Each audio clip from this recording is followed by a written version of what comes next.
Hello, jovens, profa Deise Lima na área para mais um Resumex de Física com vocês. E o nosso Resumex é da aula 20 da unidade 2, certo? Onde nós estávamos falando o quê? Da independência dos movimentos.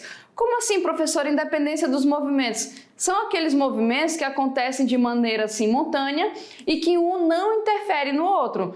Por exemplo, uma pessoa atravessando, certo? O rio dentro de um barco, a pessoa está lá remando, ok? O que vai acontecer? Tu tem a velocidade da correnteza, você tem a velocidade que a pessoa está aplicando devido ao remo e você tem a velocidade resultante, ou seja, você tem vários movimentos ocorrendo ao mesmo tempo. Você pode estar a favor da correnteza, você pode estar contra a correnteza, você pode estar remando de maneira perpendicular. Então, são movimentos que acontecem de maneira o quê? Simultânea. E nós vimos que a resultante, que é a velocidade que resulta desse movimento, vai depender o que, pessoal? Da orientação entre os vetores. Se for 90 graus, como é que você acha o valor? Pitágoras. Se tiver na mesma direção e mesmo sentido, soma. Em sentido oposto, o quê? Subtrai. Então, vamos lá relembrar? Então, olha só, na nossa aula, nós vimos aqui o nosso movimento circular uniforme. Nós também vimos, né, pessoal, além dessa parte da independência dos movimentos, nós vimos também a aceleração centrípeta, certo?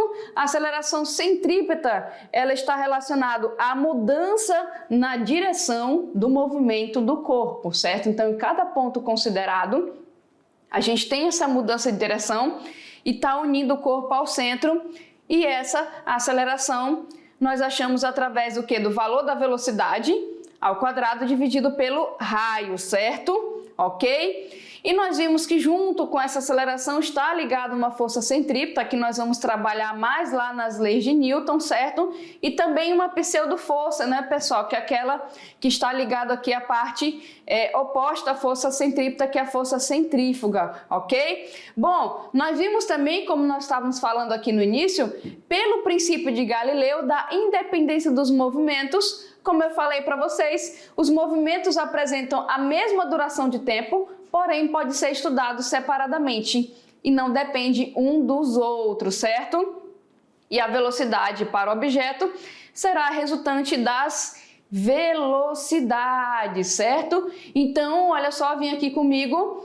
E isso é o que nós estávamos falando aqui no início, pessoal. O que acontece? Ao mesmo momento que a água ali continua com a correnteza e a pessoa atravessa o rio, então são o quê? Movimentos que estão ocorrendo ao mesmo tempo, certo? Ah, um movimento vai ocorrer primeiro, depois o outro? Não, acontece de maneira simultânea. Enquanto a pessoa está lá atravessando o rio, a velocidade da água, da correnteza, está ocorrendo, certo? Então, a gente tem a velocidade resultante. Então, são movimentos que acontecem ao mesmo tempo e você pode calcular uma velocidade resultante para esses movimentos. Certinho? Fechado?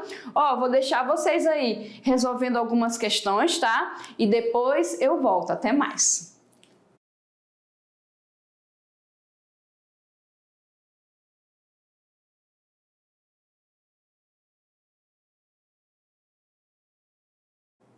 Voltei, jovens, para nós resolvermos, certo? Os nossos exercícios aí que vocês fizeram, vocês leram, pesquisaram para responder. E aqui a gente vai tirar as dúvidas e nós estamos estudando o quê? Aceleração centrípeta e também estudamos a independência dos movimentos, certo? Que acontece de maneira simultânea. Então, vamos lá corrigir?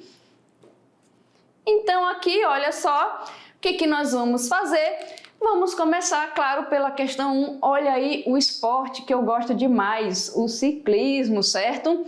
Pessoal, ó, vamos ver essa situação aqui. Um ciclista treina em uma pista circular, tá? Isso aqui é a modalidade de ciclismo, né? Que são pistas circulares, certo? Então tá lá o ciclista, né? Aqui a gente tem um grupo de ciclistas e eles estão treinando aí, executando um movimento circular uniforme, com velocidade igual a quanto? A 20 metros por segundo, ok? Então, eles estão conseguindo lá manter essa velocidade aí de 20 metros por segundo. Sendo o raio da pista igual a 80 metros, determine o valor da aceleração centrípeta. Olha aí, pessoal, essa tá facinha, né? Ele quer aceleração o quê? Centrípeta, bom? Para calcular a aceleração centrípeta, o que eu vou precisar? Eu vou precisar justamente do valor da velocidade, certo? A velocidade escalar, dividido aí pelo raio, ok? E pronto, eu já acho a aceleração centrípeta. Segundo ponto que eu tenho que observar é o quê? Se estão nas unidades do SI, certo? Bora ver. 20 metros por segundo, ok? O raio da pista, 80 metros, está em metros, então tá ok. O que eu vou fazer? Apenas substituir esses valores de velocidade e do raio. Então vamos ver como é que vai ficar. Olha aí, ó. Então vai ficar 20 ao quadrado da velocidade dividido por 80 do raio. 20 ao quadrado é, vamos lá, 400. Aí a gente vai dividir esse 400 por 80, tá certo? Simplifica aqui o zero, ó. A gente fica 40 por 8, dá quanto? 5 metros por segundo, tá, pessoal? 5 metros por segundo, belezinha? Que é o valor da nossa aceleração e a respectiva unidade no SI. Pronto, resolvemos. Se nós formos ver aqui, dá a letra D. Olha aí. Letra D é a nossa resposta correta. Pronto, pessoal, essa aqui era somente fazer isso, tá? Que a aceleração centrípeta é só você identificar o valor da velocidade e o valor do raio, tá bom? Se ele não der com as unidades no SI, você tem que transformar, tá bom? Porque o valor da aceleração é em metros por segundo ao quadrado, a não ser que ele peça a unidade da aceleração em outra unidade, se for no SI, então isso vai ter que estar especificado na questão. Belezinha? Fechado? Ok? Bom, vamos aqui para a nossa segunda questão. Ó, eu já até deixei a transformaçãozinha aqui no cantinho, tá? Então vamos ver o que trabalha essa questão bem aqui, ó. Um objeto realiza um movimento circular e uniforme em uma circunferência, ó, ele já está falando aqui, movimento circular e uniforme, certo? Em uma circunferência do raio de quanto aqui, ó? 100 centímetros de raio. Então, ele está dando aqui 100 centímetros de raio e uma aceleração centrípeta de 4 metros por segundo ao quadrado. O que é para determinar aqui? A velocidade, certo? Aqui só para a gente ver, olha o desenho aí, né? Realizando aí um movimento circular, tá bom? Bem bonitinho, né? Ok? Bom, para eu achar a velocidade, já falou em movimento circular, já deu aceleração centrípeta, o que eu tenho que lembrar? Que a aceleração centrípeta é justamente a velocidade ao quadrado dividido pelo raio, certo? Logo, a gente passa aqui, o raio está dividindo, ele passa multiplicando. A velocidade ao quadrado é igual a aceleração centrípeta vezes quem? Vezes o raio, tá certo? Ok? A aceleração centrípeta eu tenho? Tenho 4 metros por segundo ao quadrado. Eu tenho raio? Tenho também 100 centímetros. Segundo passo eu tenho que olhar se está no SI. Metros por segundo ao quadrado, ok. E centímetros, não ok. Então nós temos que transformar. E lembrando que 1 metro é 100 centímetros, né? Então 100 centímetros é 1 metro, que é só você andar 2 casinhas para a esquerda. 1, 2. Então nós temos 1 metro. Agora sim, a gente vai poder substituir esse raio e multiplicar com a aceleração, ó. Então vai ficar V ao quadrado. Nós temos aqui, ó, 4 vezes 1. Logo, V ao quadrado é igual a 4. Tá como quadrado, passa como raiz, certo? E nós temos aqui 2 metros por segundo. Fechado, pessoal? 2 metros por segundo, a gente tem a letra A. Outra forma, se você não quiser isolar a velocidade, é só você substituir aqui direto. Olha aí, ó. 4 e 1, passa multiplicando. Aí faz aí a raiz, como a gente já tinha feito, certo? E acha o valor, que é 2 metros por segundo. Então, você pode fazer, ó, dessas duas formas, tá bom? Ou substitui direto na fórmula, ou isola a grandeza que você quer e depois só encontra a resposta, tá? Ambos os casos aqui tem que dar a mesma coisa, tá bom? 2 metros por segundo. Então, a gente fica com a letra A de acerto. Fechado, pessoal? Belezinha? Bacana essa daí, né? Ó, sem perder tempo, a gente já vai para a próxima, que fala o seguinte: considere um rio de margens paralelas, certo? Ó, vou até botar a imagem aqui. Vou colocar aqui a imagem. Pronto. Opa, deixa eu voltar, depois a gente coloca a imagem, tá? Considere um rio de margens paralelas, cuja distância entre as margens é de 100 metros, tá bom? De um lado a outro do rio, 100 metros. A velocidade da água em relação às margens é de 10 metros por segundo, ou seja, não é uma aguinha parada, né, gente? Tá, esse rio tá com a velocidade, tá bom? Um bote, olha só, um bote cuja velocidade em relação à água atravessa o rio de uma margem à outra no menor tempo possível. Assinale a alternativa que corresponde a esse tempo em segundos. Então aqui, ó, eu vou colocar o desenho para vocês. Tá aqui as margens, ó, ok? Só para a gente poder entender. As margens aqui, ó, paralelas, tá bom? Então eu tenho que sair daqui, ok? E vir para cá. Essa distância é de 100 metros, belezinha? Bom, ó, vou até botar aqui, ó, ele quer daqui, ó, que bonitinho, pra cá. Vou até apagar o meu que a animação tá melhor, né? Então, peraí, deixa eu apagar aqui. Pronto. Ele quer sair daqui pra cá, ok? Então aí, pessoal, vamos ver aqui, ó. O tempo mínimo de travessia só ocorre quando o bote atravessa o rio com sua velocidade, que é 5 metros por segundo, sempre perpendicular às margens. Ou seja, aí, ó, a velocidade da correnteza. Porque imagine, deixa eu pegar a canetinha aqui, ó. Se a velocidade da correnteza tá para cá, certo? Ele sempre tem, peraí, deixa eu desenhar melhor. Ele sempre tem, pessoal, que ser de maneira perpendicular, porque eu quero atravessar, certo? Se eu quero sair daqui para cá, eu não posso remar na mesma direção da correnteza, certo? Eu tenho que remar aqui em direção o quê? Perpendicular, tá bom? Ok? Então vamos pegar aqui o desenho de novo, ó. É importante lembrar que os movimentos são independentes e o tempo de travessia não depende da velocidade da correnteza aí, tá? Ok? Ele vai ocorrer de maneira simultânea, tá bom? Vai influenciar? Vai influenciar, claro, mas ele acontece de maneira simultânea, tá, pessoal? Ao mesmo tempo que ele atravessa, ao mesmo tempo que a água está correndo, ok? Então aqui, ó, com a correnteza, ele apenas chegará a outra margem mais próximo ou mais afastado do ponto de partida, certo? Mas o tempo de travessia será o quê? O mesmo, olha só, tá vendo, ó? Se não tivesse, olha só, se não tivesse correnteza, vermelhinho. Como tem correnteza, azulzinho, tá certo? Ele vai poder ter que ter essa travessia aí, tá bom? Porque se eu tenho a velocidade da correnteza, certo? Ele vai ter uma velocidade de arraste, tá bom? Ok? Então eu tenho a velocidade da correnteza, a velocidade do barco em relação à água e eu vou ter a velocidade real de atravessar. Dessa velocidade real, lembrando que a velocidade é distância sobre tempo, eu sei aqui, ó, a distância, eu vou calcular o quê? O tempo, belezinha? Então vamos lá, ok? Então, pessoal, ó, o que nós vamos ter aqui? Lembrando, como eu falei para vocês, que velocidade é distância pelo tempo, tá? Aqui, ó, tá dividindo, ele passa multiplicando, é só a gente trocar, tá bom? Ok?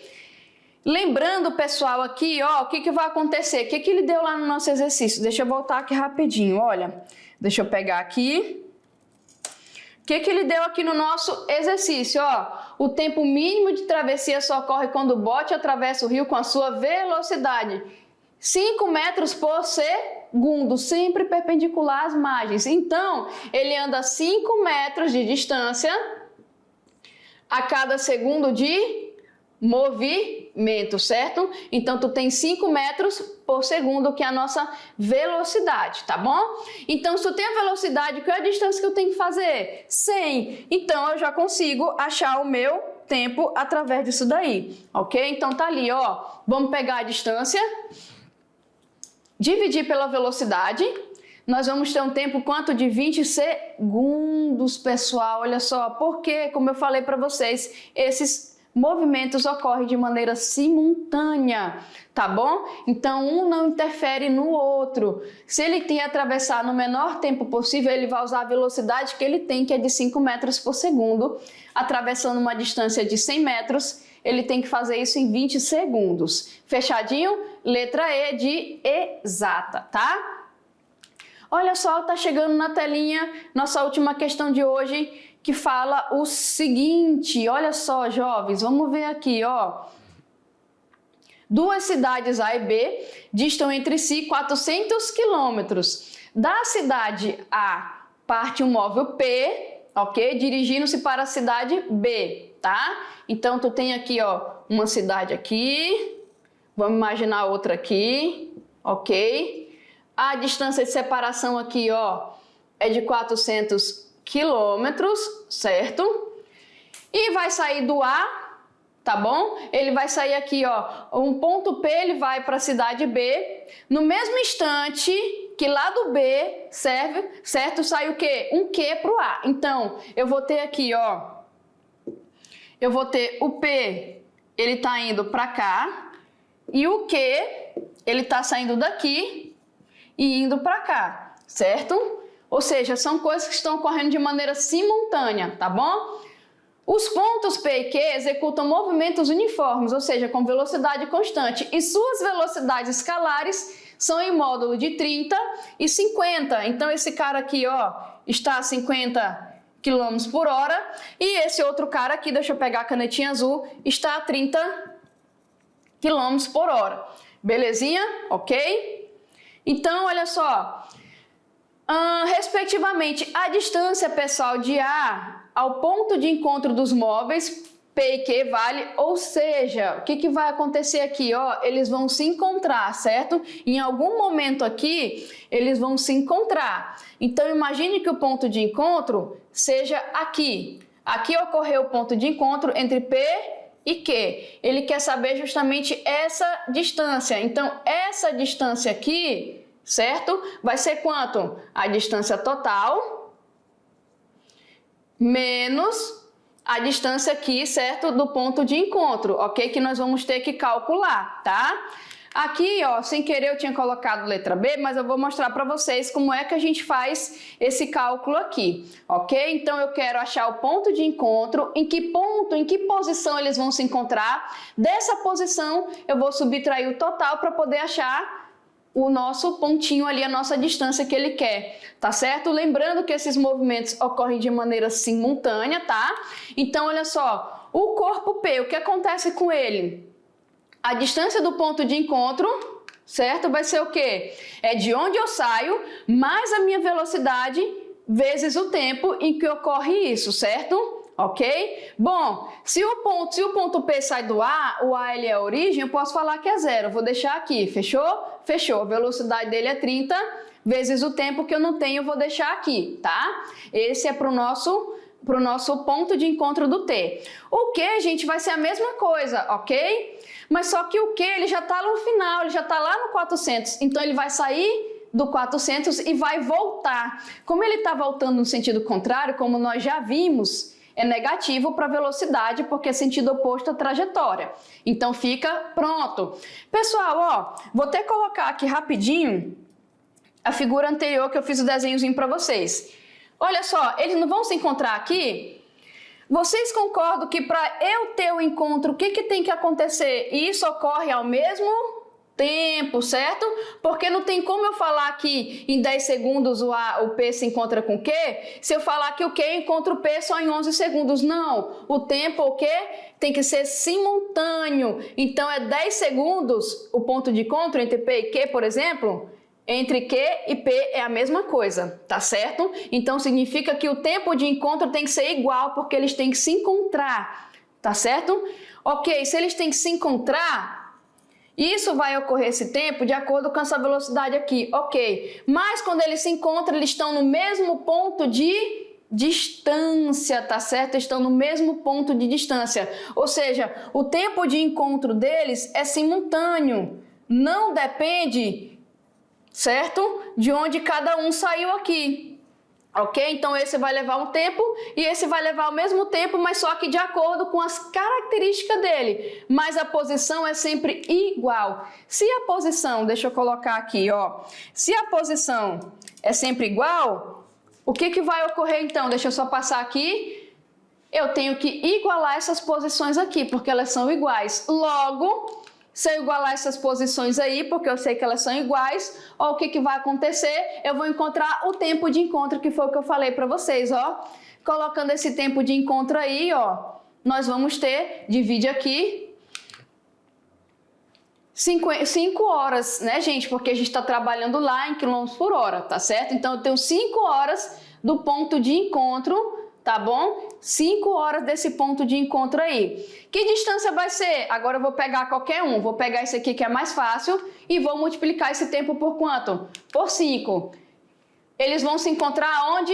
Na posição de 150 quilômetros, tá, pessoal? Então, eles vão se encontrar na posição de 150 quilômetros, tá? Como ele quer em relação a A, eu peguei logo o P, porque o P que sai de A. Se ele quisesse em relação a B, era só você fazer essa multiplicação que você ia achar, tá? Que ele ficou lá, né, 350 para trás. Então, nós temos aí a letra B. Fechou?